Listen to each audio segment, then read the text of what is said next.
శుభోదయం. ప్రభువైన యేసుక్రీస్తు నామమున వందనాలు తెలియజేస్తూ పరిశుద్ధమైన దేవుని గ్రంథంలో నుండి ప్రకటన గ్రంథం 22వ అధ్యాయము 18వ వచనం. ఈ గ్రంథమందున్న ప్రవచన వాక్యములను విను ప్రతి వానికి నేను సాక్ష్యం ఇచ్చినదేమనగా, ఎవడైనను వీటితో మరి ఏదైనాను కలిపిన యెడల ఈ గ్రంథంలో రాయబడిన తెగుళ్ళు దేవుడు వానికి కలగచేయును. ఎవడైనను ఈ ప్రవచన వాక్యమును గ్రంథమందున్న వాక్యములలో ఏదైనాను తీసివేసిన యెడలను దేవుడు ఈ గ్రంథంలో రాయబడిన జీవవృక్షములోని పరిశుద్ధ పత్రంలోను వానికి పాలు లేకుండా చేయును. ప్రార్థన చేసుకుందాం. పరిశుద్ధుడా, ప్రేమ కలిగిన తండ్రి, వందనాలు స్తోత్రాలు చెల్లించుకుంటూ వాక్యం దాని నుంచే ధనతికి మేము చెల్లిస్తూ యేసు నామములో ప్రార్థించడుగుచున్నాము తండ్రి. ఆమేన్.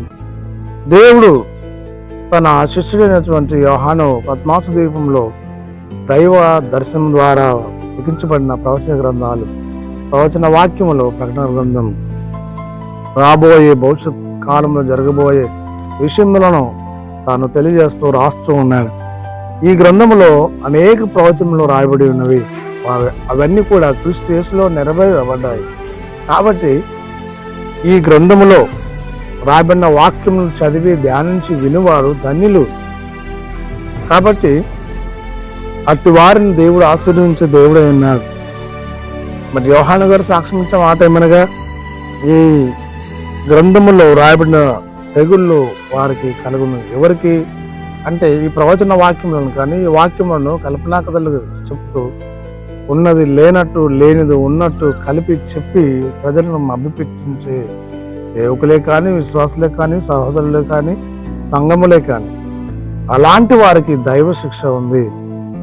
ఒక పొల్లైనను ఒక సున్నైనను తీసివేయకూడదు, కలపకూడదు అని రాయబడి ఉంది. ఇప్పుడు ఇష్టానుసారమైన బోధలు అయినాయి, వాక్యానుసారమైన బోధలు తక్కువైపోయినాయి. కాబట్టి ఇక్కడ రాయబడినటువంటి మాట, అలా చెప్తే, అలా రాస్తే, అలా ప్రకటించుకున్న వారికి రాయబడినటువంటి శిక్ష ఏమనగా, దేవుడు జీవవృక్షములో వానికి పాలు లేకుండా చేస్తాడన్నాడు. అంత మాత్రమే కాదు, పరిశుద్ధ పట్టణములోనూ వానికి పాలు లేకుండా చేయను.